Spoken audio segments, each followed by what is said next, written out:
Bienvenue dans les chroniques inutiles. Salut, bienvenue dans les chroniques inutiles. C'est marrant parce que cette histoire, on dirait qu'elle veut pas être enregistrée. J'ai été dérangé par trois quatre trucs différents euh, donc avant même de commencer. Soit.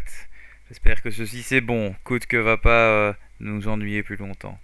Mais donc en gros, cette histoire s'appelle La dernière enquête. C'est probablement l'histoire courte la plus longue, enfin ou nouvelle, hein, je crois qu'on dit, la nouvelle la plus longue que j'ai écrite. Et j'ai probablement pris toute une semaine pour l'écrire. Donc voilà, je vais faire un long commentaire sur ceci après, vu que j'ai quand même des choses à dire. Mais je vais d'abord faire l'histoire, comme ça on rentre dedans frais.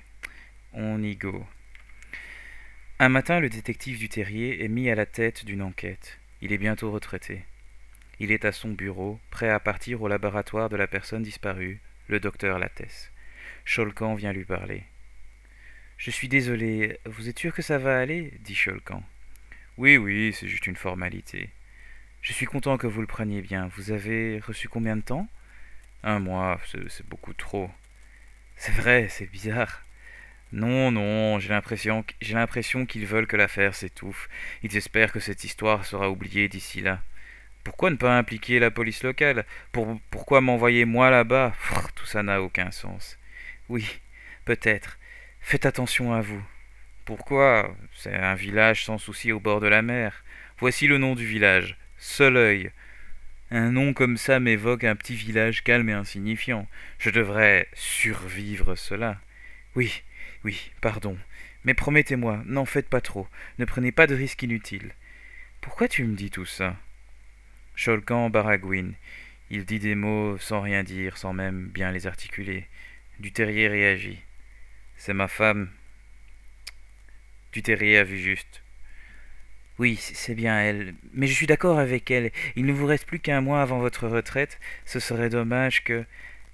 Elle me poursuit même jusqu'à mon bureau. Pardon, excusez-moi. Non, ne t'excuse pas. Merci de penser à moi. Duterrier prend son chapeau, le met sur sa tête, se lève et met son manteau. Bon, il est temps. J'y vais. Duterrier se prépare, prend ses affaires. Au cas où je ne vous revois plus... Ah non, au cas où je vous revois plus, détective Duterrier, je veux vous remercier pour tous vos conseils. Mais de rien, Cholcan. Je reviens bientôt. Nous en reparlerons à mon retour. Tu seras un bon détective, Cholcan. Continue comme ça. Merci. Duterrier le salue, ainsi que d'autres collègues. Il fait ses au revoir et sort du bâtiment. Il entre dans sa voiture, il allume le GPS, envoie un message écrit à sa femme et se met en route. À vol d'oiseau, le village n'est pas très loin, une centaine de kilomètres. Duterrier, par contre, doit prendre l'autoroute jusque la sortie 22, puis faire le reste dans des petites routes de campagne. Le soleil brille. Les reflets de rayons semblent colorer l'autoroute de sa couleur jaune. Duterrier se considère chanceux. Les embouteillages sont dans l'autre direction. Les gens vont travailler en ville et lui, Duterrier, la quitte. Il a mis la radio sur une chaîne qu'il aime, Nostalgie, les hits du passé. Elle lui rappelle sa jeunesse. Et puis, cette radio ne passe que les meilleurs morceaux du passé. Duterrier pense à sa femme, ses enfants et ses petits-enfants. Il pense à tous les moments qu'il pourra enfin passer avec eux. Il se demande ce qu'il fera de tout son temps. Il y avait ce livre qu'il voulait écrire. Il voulait partager certaines des histoires qu'il a vécues dans sa carrière, même si ce n'était que de la fiction. Il n'en a encore parlé à personne, il ne sait même pas si c'est une bonne idée. Soit. Il lui reste aussi encore plein de travaux à faire dans la maison. Il aime réparer les choses, même si sa femme se plaint que ce serait plus simple de payer quelqu'un. Les professionnels ne cassent pas d'autre chose quand ils réparent une chose. Peut-être qu'il partira en vacances quelque part avec sa femme. Tiens, pourquoi pas dans ce village où elle va maintenant? C'est la mer, non? Ça doit être une merveille cachée, loin des touristes. Sortie 21. C'est la prochaine. Elle est dans 5 kilomètres. Je dois faire attention. Le détective abandonne ses rêveries. Il vient de rouler pendant 2 heures. Le moment est bientôt arrivé. Il doit sortir puis rouler encore 100 kilomètres de petite route. Il sort à la sortie 22. Le GPS lui indique la gauche. Il voit un bar ouvert. Il voit le parking. Oui, bonne idée. Un café. J'ai encore de la route. Il se gare, sort de sa voiture et rentre dans le bar. Le détective voit 4 individus et un chien. Un barman, 2 clients au comptoir, une vieille dame à une table et le chien est à côté de la vieille dame. Ils tournent leurs regards vers le détective. Leurs yeux semblent l'interroger. Qui es-tu? Que viens-tu faire ici? Le seul bruit dans la salle est le tic-toc d'une horloge. Duterrier ressent le besoin de sortir, de partir, de quitter cet endroit, de ne pas revenir ici. Mais il doit reprendre son calme. Mais il reprend son calme, pardon. Il est juste venu prendre un café. Pourquoi ce ressenti? Il n'a aucun sens. Duterrier tente de se calmer. Il suffit juste de discuter un peu. Bonjour, est-ce que vous faites du café? J'ai de la route. Les regards se tournent vers le barman. Le barman tourne sa tête vers les autres, puis la tourne vers le détective. Oui. Le barman continue de le regarder. Les autres regards se sont à nouveau tournés vers lui. Le bruit de l'horloge se fait entendre. Le son d'une voiture gronde derrière lui. Duterrier tente une deuxième fois. Est-ce que vous pouvez m'en faire un? Les regards se tournent vers le barman. Il tourne sa tête vers les autres, puis vers le détective. Oui. Le barman se tourne vers la cafetière, il prend une tasse et met du café dedans. Les regards des clients restent figés sur le détective. Il reste calme. Il décide de s'asseoir. Le barman s'approche pas à pas de sa table. Il dépose le café devant le détective, puis retourne à sa place. Duterrier boit son café en silence. Il est toujours observé. Personne ne lui parle. Lui non plus. Il est simplement content d'avoir un café. Il est d'ailleurs très bon. Il semble au détective que c'est le meilleur café qu'il ait bu de toute sa vie. C'est impossible qu'un endroit comme celui-ci puisse avoir un si bon café. Duterrier finit son verre, se lève puis remercie le barman. Ceci est probablement le meilleur café que j'ai bu de toute ma vie. Quelle est cette marque? Merci, mais c'est un secret de famille.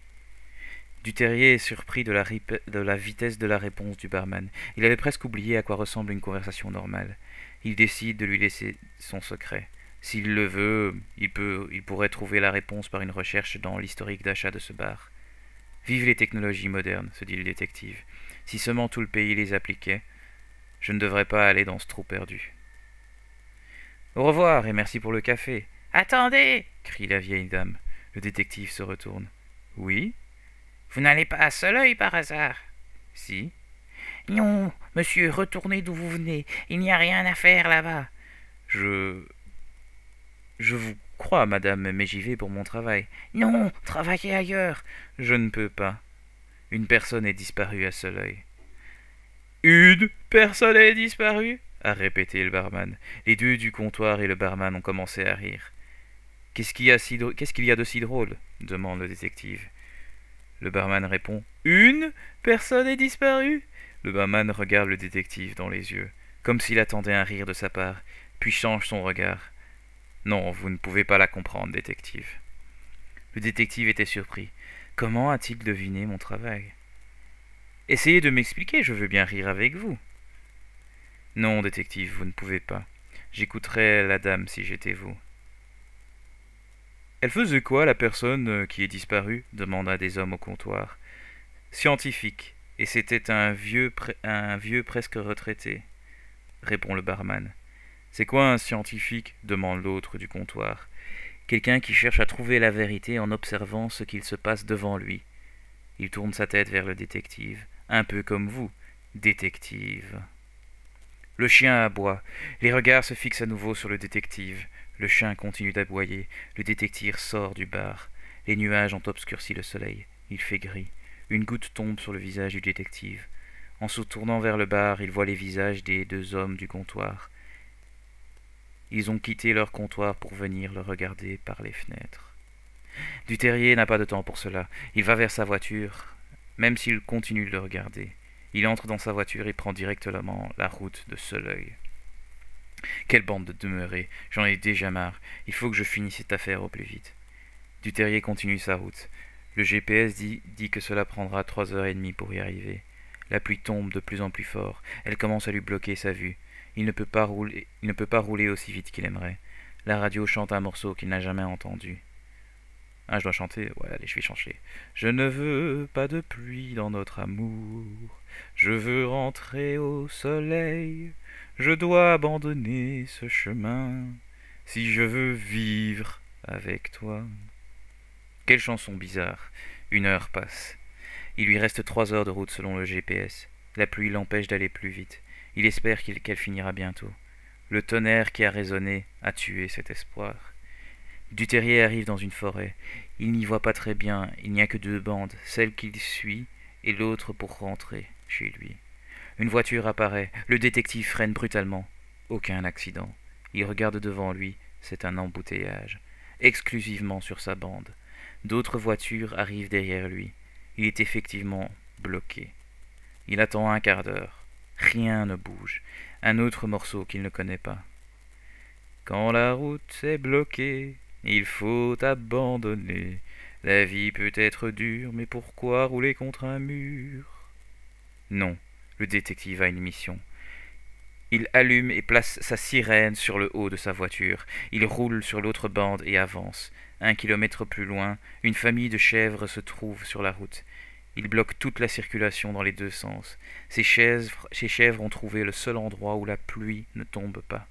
Le seul endroit protégé de la pluie par la forêt. L'impatience du détective prend le dessus sur sa curiosité. Il sort de sa voiture avec son arme. Il commence à crier sur les chèvres. Il crie, et les menace. Rien ne fonctionne. Il tire une balle dans les airs. Cela a fonctionné. La famille retourne dans la forêt. Le détective regagne sa voiture et utilise sa sirène et son mégaphone pour dépasser l'embouteillage. Je ne vais pas rester plus longtemps qu'il ne faut. Je vais juste finir cette affaire, rentrer chez moi, acheter des bières, finir ivre-mort avec des collègues et finir ma vie avec ma femme. S'il y a du temps pour le livre, pourquoi pas? La pluie s'arrête. Le détective se demande si sa décision a influencé la météo. Il rigole, cela n'a aucun sens. Quelques heures plus tard, il arrive enfin au village. Le village est entouré de forêts, sur une falaise à côté de la mer, un vrai village caché. Je parie qu'on ne le voit même pas de la mer, se dit le détective. Duterrier cherche mais ne voit aucune plaque pour indiquer s'il est bien arrivé à Soleuil. Le GPS lui dit pourtant qu'il est arrivé. Il voit une dame, il arrête sa voiture, descend sa vitre et lui demande « Nous sommes bien à Soleuil ici ?»« Vous êtes qui ?» répond-elle en tournant lentement la tête vers le détective. « Détective Duterrier, je suis venu enquêter sur la disparition du docteur Lattès. » Un sourire espiègle semble apparaître sur le visage de la dame. « Oui, c'est bien Soleuil. »« Génial, merci. Vous connaissez un endroit où je pourrais rester plusieurs jours ?»« Intéressant. Vous comptez rester ici ?» Il semble au détective que le sourire devient de plus en plus vil. « Oui, jusqu'à ce que l'affaire soit finie. » La vieille dame commence à rire. Un vent fait basculer la voiture. « Cette affaire ne sera jamais finie, » dit-elle en continuant son chemin derrière la voiture du détective. « Madame, que voulez-vous dire par là? Madame, arrêtez-vous » Le détective coupe le moteur et il sort de sa voiture. « Madame, que vouliez-vous? Madame ?» La vieille dame a disparu. Aucun signe d'elle. Le détective cherche. Rien. Nulle part.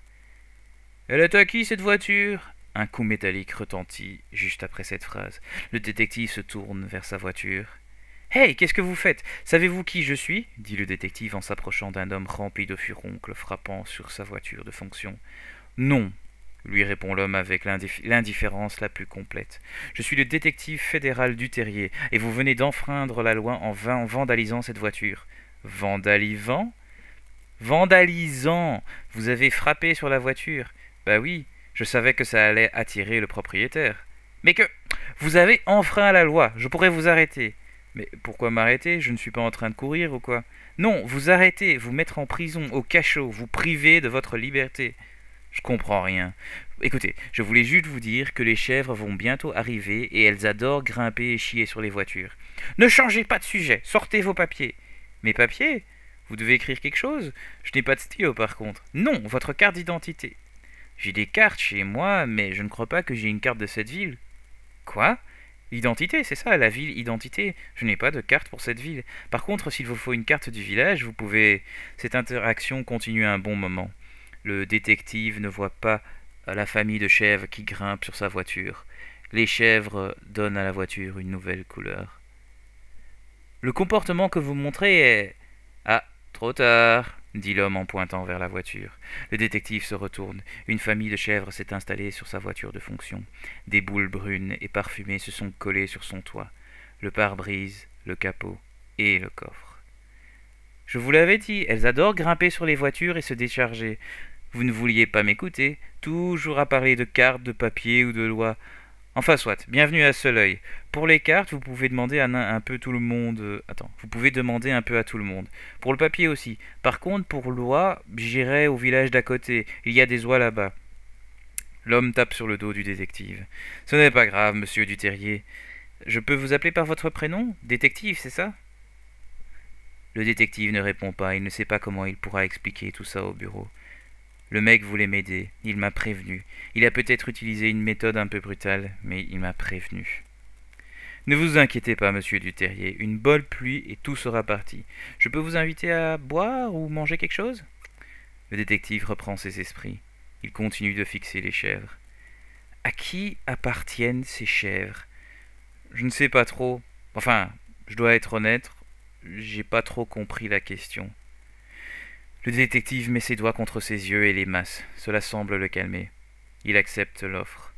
« À boire et à manger, vous avez dit ?»« Oui, oui, suivez-moi. »« Attendez, j'ai une question avant. »« Oui, détective. Pardon, monsieur Duterrier. Quel est votre nom ?»« Kuona. Mais je regarde autour du village pour voir ce qu'il s'y passe. Donc les gens m'appellent Voyant. »« Ce genre d'endroit existe encore, se dit-il en suivant Kuona. Il se retourne pour voir les chèvres. Les chèvres le regardent. Une idée apparaît dans son esprit. « Tiens, on dirait les mêmes chèvres qui se trouvaient sur la route. Non, non, ce serait fou. Oui, oui, ce serait fou. » Le détective suit Kuona jusqu'au bar, qui est aussi la mairie, l'hôtel, le restaurant et l'office du tourisme. Kuona s'approche du comptoir. « Je vous invite ce soir, toutes les bières sont pour moi. Kusaidia, 2 bières pour commencer. » Kuona se retourne et invite le détective à s'asseoir où il veut. Le détective choisit la table qui lui semble la plus propre. Il regarde le barman, un grand et large homme. Duterrier ne sait pas déterminer s'il est plus large que haut. C'est une sorte de grand carré. Comment cet homme réussit à servir les boissons sans tout bousculer est un mystère pour le détective qu'il tente d'élucider par l'observation. Kuona se retourne et vient s'asseoir avec les verres et le détective. « Tenez, buvez. » Le détective est agréablement surpris. Cette boisson a un goût particulier, présent, sans envahir. L'analogie qui vient au détective est celle du serveur parfait qui est présent seulement quand on a besoin de lui. Un serveur qui prend un plaisir sincère à faire son travail. « Elle est bonne, » dit le détective. Le barman lui sourit. Il crie dans une voix bien trop basse. « Voilà un homme qui a du goût. Bienvenue à Soleil. » « Merci. » Le barman et Kuona discutent avec le détective de leur vie. Il parle de sa femme et de ses enfants. Eux parlent des leurs. Ils parlent de leur travail. Duterrier leur annonce que c'est probablement sa dernière enquête. Il pourra bientôt arrêter de travailler. Il le félicite. Ils sont déçus de ne pas pouvoir venir à sa fête de retraite. Le barman décide de lui offrir les bières pour tout son séjour ici. Le détective se demande combien de bières il a bu. Il porte un très grand sourire. Il se dit que tout va bien, qu'il doit juste profiter du moment. Il a de plus en plus de mal à contrôler ses actions et son corps. Dans son ivresse, le détective semble voir des changements, comme si la peau de Kuona et de Kusaidia devenait verte, que leurs oreilles devenaient longues et que leurs dents devenaient... « Réveillez-vous, détective! Vous ne pouvez pas dormir ici. Venez chez moi. Je vous montrerai demain où était le scientifique. » Les changements ont disparu au premier mot. Oui, l'effet de la boisson. Cette dernière enquête est vraiment bizarre. Il suit Kuona vers sa maison. La pluie est revenue. Il entre dans une maison. Il semble entendre des voix. Il décide de s'allonger sur un fauteuil. « Réveillez-vous! Vite !» lui crie une voix. Le détective reçoit une claque sur son visage. Il ouvre les yeux. Il reconnaît tout de suite le visage. C'était le docteur Lattès, le scientifique disparu, vu pour la dernière fois dans son laboratoire de Soleil. « Ah, enfin, et qui êtes-vous ?»« Détective Duterrier. Nous vous cherchions partout, docteur Lattès. »« Détective? Un détective? La police? Oui, oui, il peut faire quelque chose. Écoutez, détective, quand vous vous réveillerez à Soleil, fuyez tout de suite. Venez avec d'autres policiers et détruisez ce village. Bombardez ce village, je ne sais pas, ou une bombe atomique. Détruisez toute la région. Nous devons détruire l'entrée. » Docteur, je ne comprends pas ce que vous me dites. Ils sacrifient des enfants pour prendre leur corps. Vous devez arrêter tout ça. Docteur, revenez avec moi. Vous pourrez nous raconter votre histoire Enfin, ouais, vous pourrez nous raconter votre histoire. Puis, une lance traverse le torse du docteur. Du sang tombe sur le visage du détective. La bouche du docteur bouge. Il veut dire quelque chose. Le détective sait lire ses lèvres. Fuyez, détruisez, fermez. La bouche perd toute vie. Le docteur ne bouge plus. Le détective regarde enfin autour de lui. Il voit qu'il est sur une colline en roche, au-dessus d'un désert rouge. Des monstres en tout genre s'entretuent de tous les côtés. Le détective n'entend que des cris, certains de satisfaction, mais la plupart de souffrance. Une sorte de forme humanoïde portant une seule haine sombre s'approche du détective. Sa peau a une couleur rouge foncé, comme de la peau calcinée par un feu. « Je l'ai eu, je l'ai eu !» crie la forme humanoïde. « Le patron va me récompenser, je vais pouvoir monter, je l'ai eu, je l'ai eu !» Le détective tente de se cacher. La forme s'agrandit. Le détective estime qu'elle doit avoir 3 mètres de haut. La forme regarde dans sa direction. « T'es qui, toi ?» Non, le détective ne peut pas mourir. Attends. Donc ouais, ça je sais pas le faire. Donc la forme humanoïde dit « T'es qui, toi ?» Non, le détective ne peut pas mourir, dit une voix éthérée de l'intérieur du détective. Le détective répond « Moi, personne ?» S'il meurt, ça va attirer l'attention de tout le pays, dit une autre voix éthérée de son intérieur. La créature humanoïde, avec les cris « Alors tu peux mourir !»« Réveillez-le, dites-lui qu'il a eu un cauchemar, » dit une dernière voix éthérée. La créature tire la lance du corps du docteur. Il s'apprête de la lancer vers le détective. Duterrier est aspiré vers le haut. Il s'envole trop rapidement pour comprendre ce qu'il se passe dans son environnement. Puis se réveille dans le fauteuil de Kuona. « Vous allez bien ? Ça devait être un sale cauchemar. »« Oui, cauchemar, oui. » Duterrier ne veut plus perdre de temps. Le lendemain, il clôturera cette enquête. Ce matin, il mange avec Kuona puis le convainc. Kuona doit l'amener là où travaillait le docteur Lattès. Ils sortent, Duterrier regarde sa voiture, les boules collantes ont fondu avec la pluie et recouvrent toute sa voiture. Cette belle voiture de fonction a pris une couleur et une odeur brune. « Ne vous inquiétez pas, détective, une bonne pluie et... »« Amenez-moi au résidel, docteur, » interrompt Duterrier. « Oui, bien sûr, vous avez du travail. » Le détective et Kuona marchent pendant une 30aine de minutes avant d'arriver à une sorte de chapiteau. Il travaillait là, monsieur détective.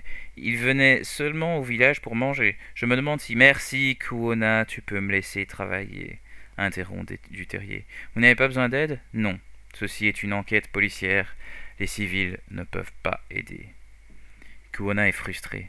Après quelques grosses expirations, il salue le détective et l'invite à venir boire quand il aura fini. Kuona s'en va. Le détective attend qu'il soit assez loin et hors de sa vue pour entrer. Il ouvre la tirette, jouant le rôle de porte, et entre. Il entre dans une sorte de laboratoire avec plein d'équipements, de notes, de panneaux, de dessins, de formes géométriques, de batteries, et d'autres objets que le détective ne comprend pas. Il croit avoir trouvé un bureau de travail, et il y avance tout de suite. Il voit plusieurs carnets. Il cherche les notes les plus récentes. Le détective est rassuré. Le docteur était méthodique dans sa prise de notes. Il trouve facilement les notes les plus récentes. Il en tire une et lit.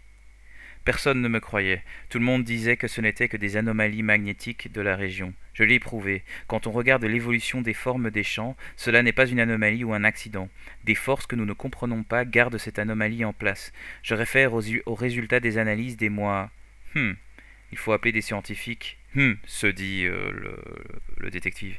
Il faut appeler des scientifiques et voir ce qu'ils recherchaient. Le détective prend une autre note. J'ai commencé à stimuler des changements dans le champ, mais rien ne le change. C'est comme si mes changements étaient, pour ainsi dire, contrés tout de suite. Quand j'ai voulu mettre un changement important, la machine a arrêté de fonctionner avant que je ne la lance. J'ai regardé et les câbles d'alimentation sont complètement usés. Sauf que cela prend normalement des décennies pour ce type de câble. Cette machine est nouvelle, je l'ai contrôlée moi-même avant de venir ici. Les détails sont dans le fichier. Il a été saboté dans ses recherches? Intéressant. Le détective tombe sur une liste de noms et de dates. Il reconnaît les noms. des premiers ministres, des rois, des chefs de multinationales, des artistes, des scientifiques, etc. La seule chose qui les lie est le fait qu'ils sont connus, assez connus pour que je les connaisse en tout cas, se dit le détective. Il ne les reconnaît pas tous, et cette liste est longue, et semble qu'il y a beaucoup d'autres listes. Duterrier remarque un détail bizarre. Il connaît la date de naissance de certaines de ces personnes. La date de naissance de sa femme correspond à celle de la première dame d'un pays influent. Une grande dame grandement respectée pour toutes ses actions pour le droit des femmes. Le détective, lui, pense qu'elle a simplement une bonne équipe marketing. « Concentre-toi, Duterrier !» se dit-il. Donc, il remarque que les dates à côté de leur nom sont environ à 3 mois... Attends, j'ai écrit quoi là? Il remarque que les dates à côté des noms sont environ 3 mois après leur date de naissance officielle. Cette phrase est trop compliquée, il faut la couper. Il fait quelques calculs rapides et se dit que les autres dates correspondent à l'âge des gens connus qu'il connaît, mais dont il ne connaît pas la date de naissance. Qu'est-ce qu'il foutait ici? Se dit le détective. Il prend une autre note. L'écriture est beaucoup plus nerveuse et rapide sur celle-ci. Il voulait clairement écrire ceci le plus rapidement possible. Si je ne survis pas, regardez le dossier important dans mon ordinateur. J'ai fait plusieurs backups dans le cloud. Ces démons prennent nos corps. Partagez toutes ces informations. Les humains doivent le savoir. Nous devons... La note s'est arrêtée là. Il serait devenu fou? Qu'est-ce qui l'a fait basculer dans la folie? Le détective va vers l'ordinateur. Il l'allume. L'université lui a déjà donné une copie des accès du docteur Lattès. Le détective ouvre directement le dossier nommé important. Il y a des dossiers d'images, de vidéos, de journaux, de cartes d'identité, de photos de bébés. Il ouvre une présentation appelée Résumé. C'était une vidéo. Ou c'est une vidéo. Le docteur Lattès apparaît. Il parle, il tremble, il regarde constamment autour de lui. Sa voix est fébrile. Vous devez savoir, tout ce que je vais vous dire est référencé, et j'ai expliqué comment tout ceci se passe. Ce l'œil est un portail vers une autre réalité d'existence, avec d'autres lois de la physique. J'ai pu filmer à quoi ressemblent des endroits de cette dimension. Le détective reconnaît l'endroit de son rêve. La voix est accompagnée par des images de ce désert rouge, entouré de montagnes et de collines rocheuses. L'image ne montre pas les combats et les cris qu'il a vécus dans son rêve. Vous remarquez comment des ressemblances peuvent être établies aux descriptions que certains ont fait de l'enfer. Je ne veux pas faire des assertions trop grandes. Ce qui est sûr est que j'ai découvert dans les champs magnétiques des noms, des dates, des photos, des vidéos et d'autres informations. J'ai fait les recherches dans l'actualité et oui, des bébés ont été enlevés et emmenés à Soleuil. La vidéo montre des photos de bébés de différentes régions du monde, ainsi que des photos de bébés ici, à Soleuil. Les mêmes bébés.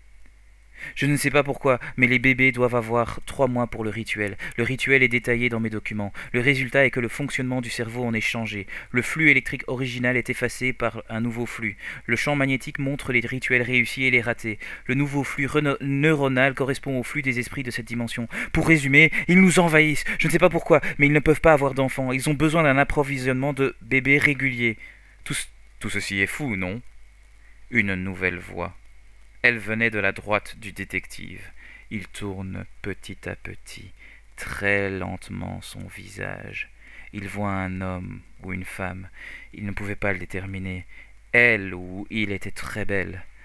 Il en était immédiatement calmé. Il ou elle portait un costume à lignes blanches avec une cravate rouge. La couleur rouge semblait danser dans la cravate. « Qui êtes-vous » demande le détective. Cela n'est pas important. Ce qui est important est de déterminer ce que nous allons faire avec toutes ces informations. Le détective ne savait pas quoi dire. « Ce n'est pas grave, détective, je vais parler. Ceci est fou, n'est-ce pas? Pourquoi y donner de l'importance, n'est-ce pas? Vous avez travaillé toute votre vie et vous vous retrouvez dans un village perdu à devoir enquêter la disparition d'un fou. Vous êtes bientôt à la retraite et on vous envoie ici. Vous avez une famille, vous avez des enfants, vous avez des petits-enfants. Vous devriez passer le temps qu'il vous reste avec eux. Vous devriez écrire votre livre. Je n'ai dit à personne que je voulais écrire un livre. Je sais. Mais comment? Je connais tous les désirs, détective Duterrier. J'en suis la source. Le détective prend le temps de réfléchir. La source des désirs? Une dimension qui ressemble à... Exactement, détective. C'est moi. Écoutez, ceci est fou. Les recherches du docteur Lattès sont folles. Ce serait vraiment dommage de risquer... Il ou elle prend le temps de marquer chacun des prochains mots, de mettre une longue pause entre chaque mot.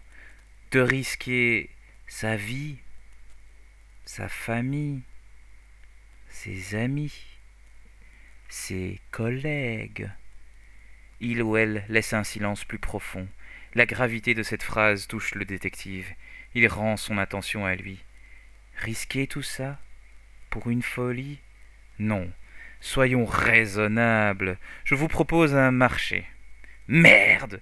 Crie le détective à l'intérieur de lui-même. Non, non, attendez, écoutez-moi, il est tout à fait raisonnable. Vous allez rapporter tout ce que vous avez trouvé ici. Toutes les recherches du cher docteur, toutes ses conclusions, tout. Vous allez donc simplement faire votre travail et tout rapporter de ce que vous avez trouvé ici. Le détective sent que c'est à son tour de parler. Et qu'est-ce que je dois faire pour vous?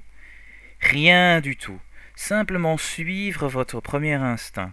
Simplement dire que ceci est faux, qu'il sera compliqué de retrouver le docteur Lattès, que cela n'en vaut pas la peine. J'ai des amis du monde médical et scientifique qui supporteront votre conclusion. Et moi et mes proches restons alors en vie? C'est ça le marché? Mais non, pas du tout, vous me connaissez mal. J'allais vous offrir quelque chose. Quoi? Votre livre. Vous pouvez l'écrire à propos de n'importe quel sujet.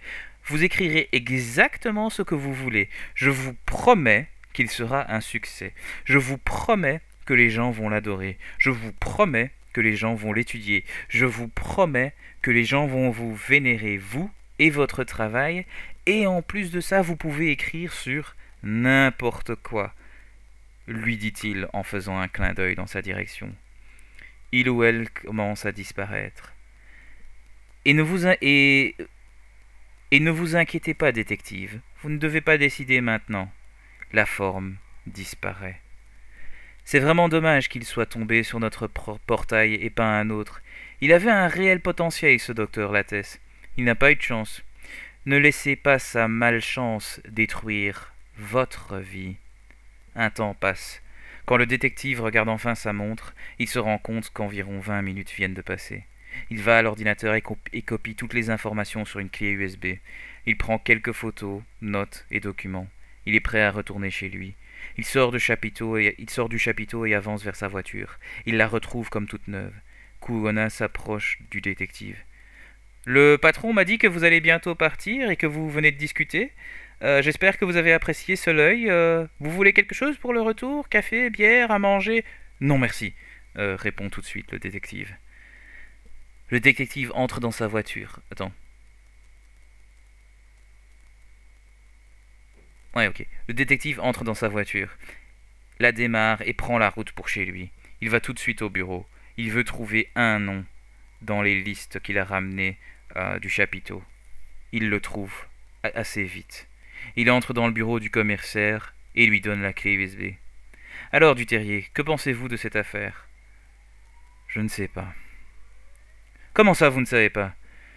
Je suis trop vieux, je n'en peux plus. Le commissaire lui crie dessus. Le détective n'écoute pas. Il sort du bureau et commence à rassembler ses affaires, ses photos de famille et toutes ses choses personnelles. Qu'est-ce qu'il y a, Duterrier? Répondez enfin! J'ai vu votre nom sur une liste. Le commissaire semble comprendre. Et vous allez fuir, c'est ça? Je ne veux plus participer à ceci. Je veux utiliser le temps qu'il me reste avec ma famille.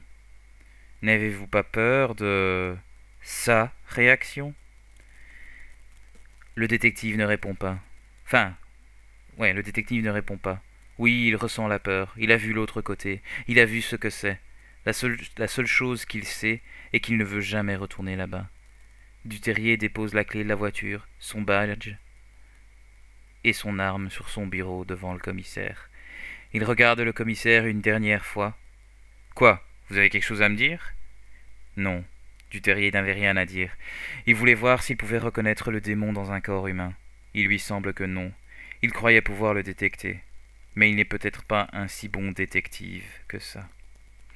Il ne l'est plus de toute façon. Il sort du bâtiment. Un taxi l'attend devant la porte. Putain, j'ai vraiment mal fait les paragraphes et où il faut des longues pauses et des courtes pauses. Soit, il sort du bâtiment. Un taxi l'attend devant la porte.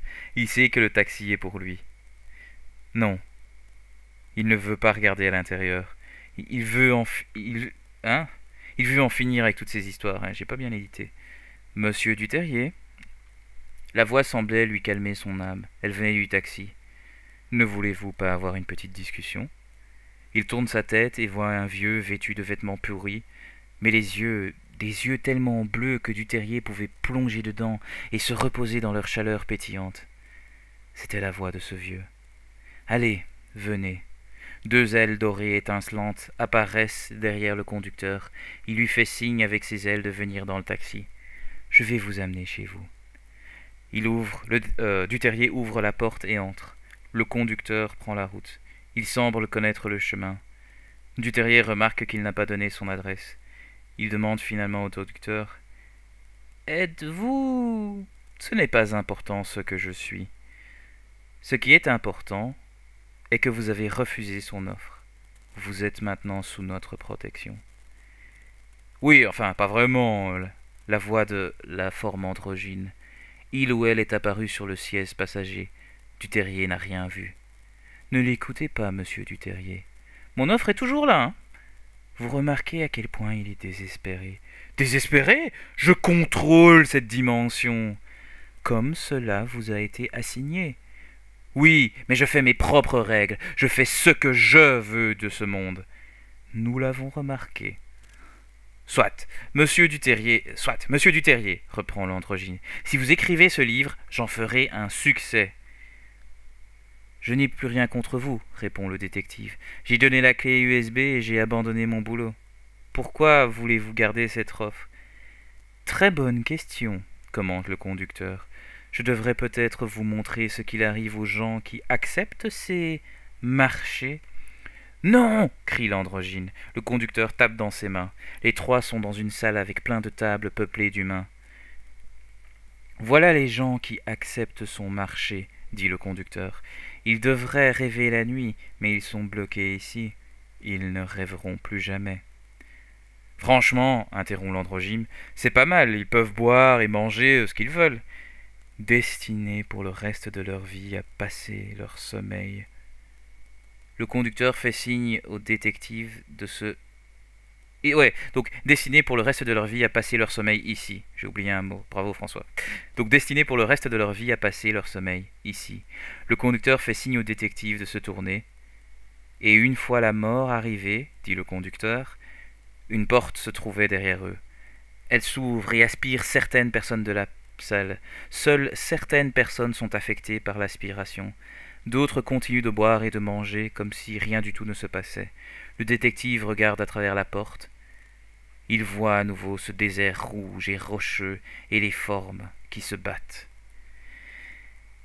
Eh bien oui, je remplace leur rêve par un rêve concret et réel dans leur vie réelle et dans cette dimension. Qu'est-ce que ceux-là ont fait pour vous dernièrement, dit l'androgyne en pointant vers le conducteur. Il a raison, détective. Il sait réaliser les rêves les plus fous dans cette dimension. Il la contrôle. Il peut réaliser tous les rêves.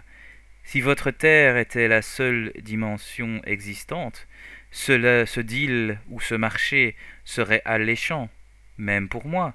Ah, tu veux faire un deal? Le type de deal que vous avez offert au docteur Lattès, répond le conducteur. Je précise que j'ai répondu à sa demande. Il a compris les secrets de la physique quand il a quitté ce monde. Est-ce que je peux rentrer à la maison? Interrompt Duterrier, qui n'en peut et veut plus. Il veut juste voir sa femme. Si tel est votre souhait, répond le conducteur, n'oubliez pas qu'il n'abandonnera jamais. Vous êtes en contact maintenant. Je peux seulement vous aider quand vous m'appelez. Voilà. J'ai l'impression qu'il manque une phrase. Je peux seulement vous aider quand vous m'appelez. Cela sont les règles. Voilà, cela sont les règles. Je termine par ça. Le conducteur frappe dans ses mains. Le détective est debout devant sa maison avec ses affaires. Il expire un beau coup et rentre chez lui. Donc le détective est debout devant sa maison avec ses affaires. Il expire un bon coup et rentre chez lui. Les années passent, chaque jour, une faim le torture, la faim d'écrire ce livre. Donc la faim F-A-I-M, hein. Le livre qui révélera chaque petite sale chose que font ces gens de l'autre dimension. Puis un jour, il a commencé. Puis les jours qui ont suivi, il a écrit environ 4 heures. Puis un jour, il a fini son livre, une œuvre de fiction. Sans surprise, une fois le livre fini, il rencontre beaucoup d'éditeurs, par hasard, un peu partout dans sa vie. Duterrier en a discuté avec ses enfants et a décidé d'offrir cette histoire gratuitement sur son blog. La fin ne l'a plus dérangé. La fin F-A-I-M. Personne en dehors de sa famille et de son cercle proche n'a lu son livre. Lui et sa famille ont eu une vie tranquille.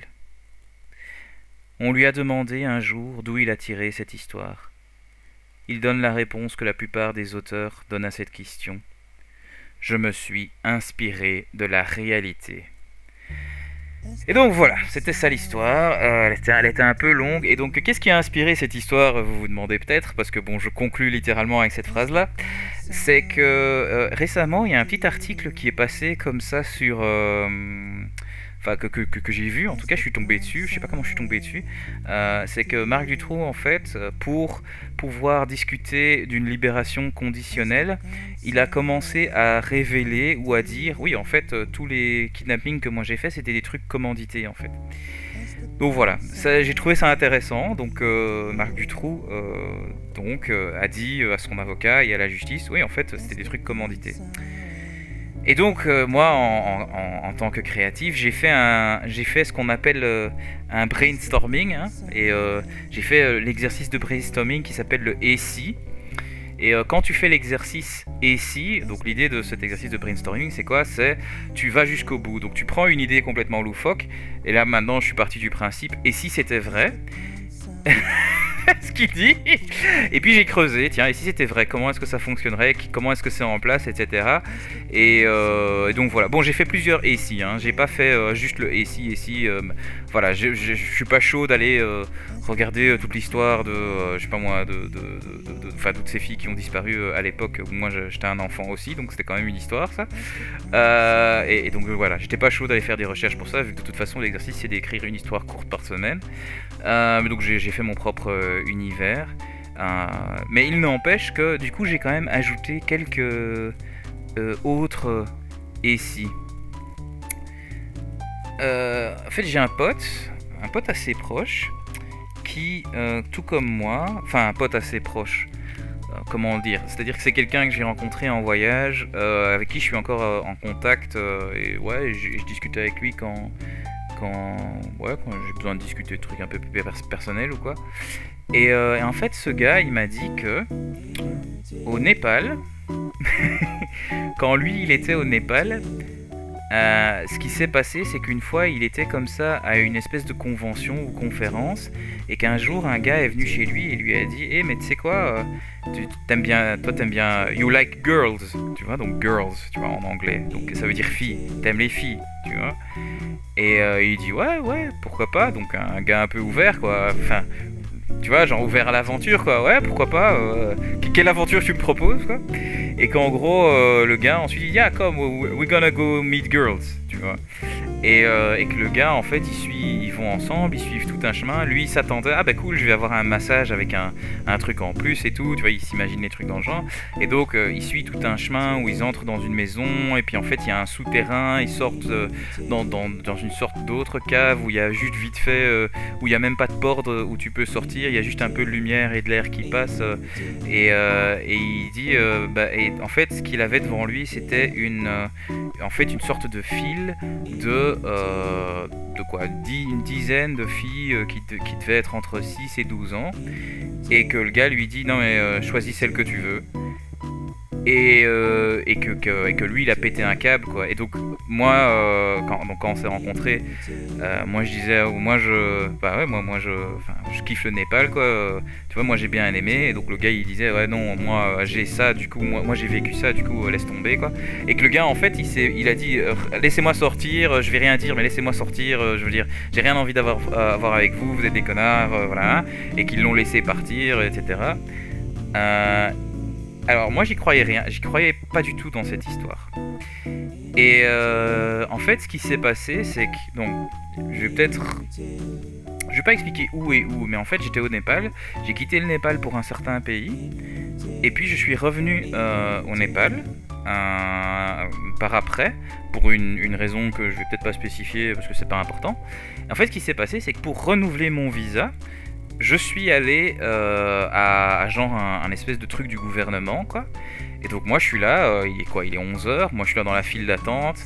On est dans les pays un peu bordéliques, donc il est à midi et demi, il y a comme ça une espèce de vieille dame qui entre, avec genre non, qui sort, pardon. Elle sortait, elle sort, et il y a deux gardes un peu qui sont un peu en train de la bousculer, en train de la pousser comme ça, et elle avait un classeur en main.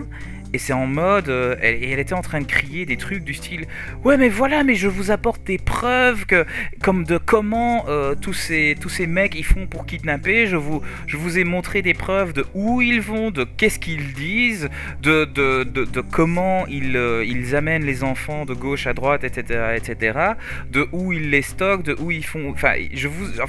En gros elle était en train de dire, et donc elle crie ça, tu vois, donc dans tout cette espèce de truc administratif, quoi, et elle se fait pousser, enfin petit à petit, enfin pas pousser, mais genre c'est bien quoi, les gardes quoi, enfin tu vois, les gardes en mode bon on se débarrasse de cette personne, elle prend de l'espace quoi, et donc elle se fait jeter dehors quoi, tu vois, et donc moi je vais lui demander un truc, et donc moi je me dis mais madame, ça va? Elle me dit non, mais putain, on essaie ici de faire quelque chose, ça bouge pas. Enfin, hyper en colère, quoi.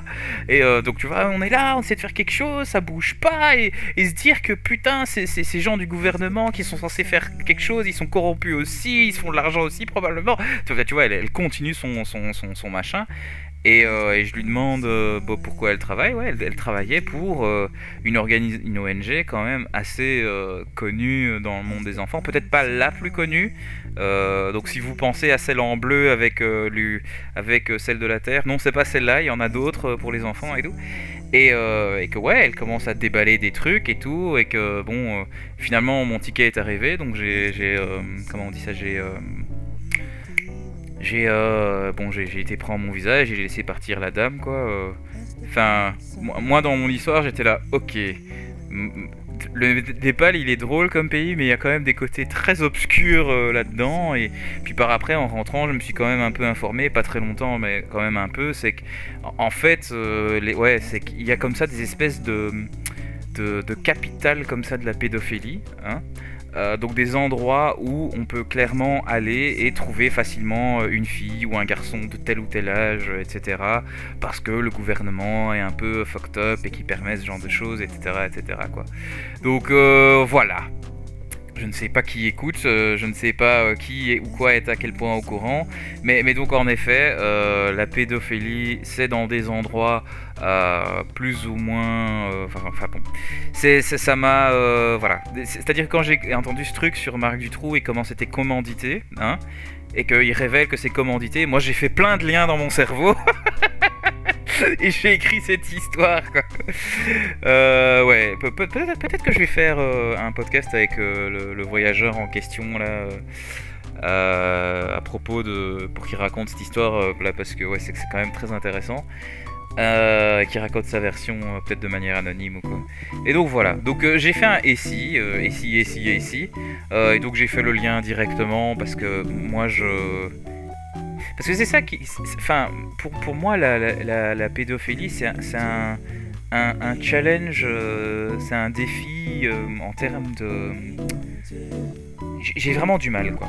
J'ai vraiment du mal. Parce que, bon, pour ceux qui me connaissent un peu... moi je suis dans une approche du monde très ouverte et aimante, et l'amour et tous les humains sont pareils. On a plus de trucs en commun qu'on a de différents. Enfin ça c'est vraiment quelque chose que je crois foncièrement. C'est tous les humains ils font du mieux qu'ils peuvent, etc. Enfin les seules choses qui nous différencient finalement c'est les points de vue, etc. Voilà François en gros. Ouais, je sais pas, il y a un truc dans la pédophilie que moi j'ai quand même du mal. Euh, parce que je peux comprendre que si t'as pulsion ou quoi, ou si t'as vécu des sales trucs et que du coup le besoin sexuel ou le plaisir sexuel ou quoi, le seul moment que tu peux l'avoir c'est quand t'es avec des enfants ou quoi. Parce que voilà, on sait comment c'est avec les hommes et les femmes, tu vois, de manière normale, tu vois. Je veux dire, pour certains hommes, il suffit qu'une femme soit en jupe, pouf, ils ont une érection et ils vont la draguer tout de suite ou je sais pas quoi.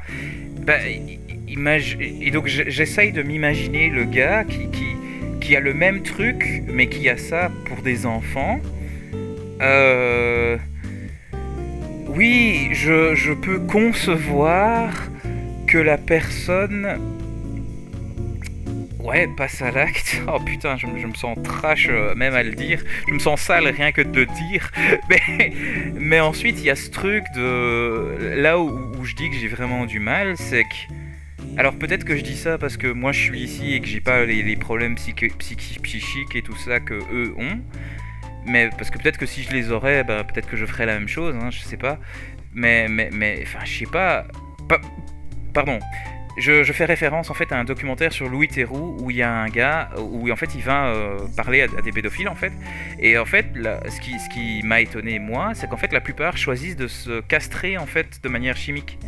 Donc ils choisissent en fait de ne plus avoir en fait du tout de pulsion sexuelle en fait, parce que ils se trouvent tellement bizarres en fait comme ça, que du coup ils prennent des pilules en fait pour complètement tuer leur système sexuel en fait. Et voilà, et donc moi je me dis que dans leur situation, moi je ferais ça, parce qu'un enfant, enfin putain, c'est un enfant, il est innocent et tout. Tu vois, c'est le même délire que quand... Enfin, à ce niveau-là, même chez tous les mammifères, il y a comme ça des espèces de codes, quoi, tu vois. Genre les petits grands yeux et tout ça. Genre, oh, cute, on va pas manger ça. Et tu vois, il y a des vraies histoires de mammifères qui, par exemple, s'occupent de bébés humains ou de bébés d'une autre espèce qui devraient pas parce qu'ils voient que oui, ça c'est un petit truc sans défense. Même pas juste dans les enclos des zoos, mais aussi dans la nature, en fait. Et donc, ouais... Même les animaux, ils semblent respecter l'enfance. Soit. Voilà, ça c'est le genre de truc qui me... Enfin, c'est... Ouais, voilà. Donc j'ai écrit une histoire à propos de ça. Donc voilà, allons dans le conspirationnisme 2 secondes. Faisons du et si. Et si ce cher Marc Dutroux avait complètement raison et qu'en fait finalement son boulot, hein, lui, pour se nourrir, lui et sa femme, madame, je sais plus quoi, en fait il kidnappait plein de petits enfants pour pouvoir les mettre dans les conteneurs ou des trucs comme ça et pour pouvoir les amener un peu à gauche, à droite, pour qu'on puisse faire, je sais pas moi, des expériments dessus, ou qu'on puisse, bah oui, ou pour que certaines personnes qui ont un peu d'argent puissent profiter d'eux, ou qu'ils soient dans des espèces de bordels ou simple, ou juste certaines personnes connaissent l'existence, les personnes qui aiment ce genre de plaisir là ou quoi. Ouais, enfin c'est un gros ici, hein. C'est un très très gros ici. Et d'ailleurs, j'aimerais ajouter, est-ce que ce serait tellement... Parce que, je vais le dire différemment, si Marc Dutroux ne l'a pas fait lui, est-ce que c'est tellement difficile de s'imaginer que ce genre de truc existe ici en Belgique ou ailleurs? Ce que moi j'ai envie de dire à propos de ça, c'est que si ça existe dans un pays comme le Népal, il y a des histoires aussi comme ça en Inde, etc. Bon, en Afrique, bon voilà, ça c'est... Bon, en Afrique c'est grand, il y a plein de pays, il y a des pays où ça va bien, faut arrêter avec ça. Et donc voilà, pourquoi est-ce que ça n'existerait pas ici, en fait donc voilà, c'est chiant. Enfin voilà, moi je me souviens que j'ai eu une discussion une fois, c'était comme ça une soirée poker avec des potes, et il y avait un gars qui était flic, et en fait la discussion tournait autour de tout ce qui est téléchargement illégal et tout. Donc typiquement télécharger des films, etc. Et c'était assez marrant parce que en fait le gars il a plus ou moins dit, donc il était dans le département cybersécurité, quoi. C'était une soirée geek, ok. On jouait à Magic, ok. Et donc là c'était un flic geek, et le gars il disait genre, Ouais, mais franchement, t'inquiète, nous, notre département cybersécurité, on fait que de la cyberpédophilie et c'est tout quoi. Je veux dire, on fait exclusivement ça. En plus, il expliquait aussi des trucs de comment la plupart des gens ils savent pas tenir le boulot plus d'un an ou plus de 2 ans, je sais pas exactement, parce qu'après ils sont tellement dégoûtés de l'humanité qu'ils deviennent déprimés et tout ça, de tous les sales trucs qu'ils voient en fait en tant que flic dans ce département de cyber sécurité et tout. Euh, tout ça pour dire quoi? Quelle est la morale de tout ce que je viens de raconter? J'ai envie de dire, ouais, bon, ma morale, ça va être une morale comment dire, une morale, c'est bien une morale que je dis souvent, c'est-à-dire, voilà, moi je suis toujours d'avis qu'il faut voir le monde comme il est. Enfin voilà, je suis d'avis qu'il faut voir le monde comme il est, ce genre de choses semble exister. Voilà, c'est un truc qu'on peut dire clairement. Le monde n'est pas beau, le monde n'est pas sale, le monde n'est pas dégueulasse, le monde n'est pas génial, le monde n'est pas dur. Non, en fait, le monde, il est tellement complexe qu'il est toutes ces choses à la fois, en fait. On peut oublier toutes nos petites citations sur la vie, c'est que le monde est tout, en fait. Aussi bien le plus beau que le plus dégueulasse. Et moi, je suis dans la philosophie de voir le monde comme il est. Et sur base du monde comme il est, on fait du mieux qu'on peut. Voilà, je vais le dire comme ça. Voilà, moi j'ai profité d'en faire un épisode parlant de de ce genre de truc, de la pédophilie organisée, du crime organisé, etc. Parce que voilà, parce que vous savez quoi, si moi je devais organiser un truc comme ça, c'est... Enfin, non, je vais le dire différemment. Moi, ce qui m'étonne toujours, c'est voir... y a une école pas loin de chez moi, et il y a vraiment des enfants qui sortent sans leurs parents. Donc, ils rentrent à la maison seuls, sans leurs parents. Alors, c'est cool, j'adore la philosophie derrière qui est... On rend l'enfant indépendant, il fait son propre chemin et tout ça. Et je me souviens que quand moi j'étais en humanité, c'est un truc que mes parents m'ont dit tout de suite. Nous, on t'amène plus en voiture, etc. Maintenant, il faut que tu deviennes grand, nanana. Et en effet, il y a un rôle très important là-dedans, de rendre indépendant l'enfant, etc. Et ensuite, oui... bon, en fait, mon cerveau va plus vite que les paroles que je suis en train de dire, parce que là, j'avais 3 pensées en tête. Je me dis, oui, mais votre enfant pourrait partir. Oui, mais attention, en même temps, c'est quoi le risque que ton enfant en particulier se fasse prendre? Parce que c'est vrai, hein, je veux dire, il y a tellement d'enfants que du coup, c'est un peu comme les poissons qui sont dans des grosses écoles de poissons. C'est que, bah, si je sais pas moi, un requin se ramène, il va pas pouvoir manger tous les poissons par exemple, mais il va pouvoir en manger disons 1/10 de toute l'école de poissons. Et donc tu te dis bah ouais, ok, il y a de la sécurité dans des grands nombres. Moi j'ai envie de dire il y a moyen de faire plus que ça. J'ai aussi envie de dire que je sais pas, est-ce que c'est des sujets dont on parle? Non, en même temps c'est des sujets tellement déprimants que si on devait parler de ça, on pèterait des câbles. C'est mieux de parler de la mauvaise économie ou de toutes les conneries que Trump fait, voilà, que de parler de ce genre de trucs. Mais ouais, mais il faut le faire quoi. Je sais pas le dire différemment. Prenez soin de vos enfants. Voilà, faites attention aux gens bizarres qui traînent autour de vos enfants. Ouais, qu'est-ce que j'ai encore à dire? Ouais, c'est à peu près tout. Je vous remercie d'avoir écouté ce petit rant et ce long texte.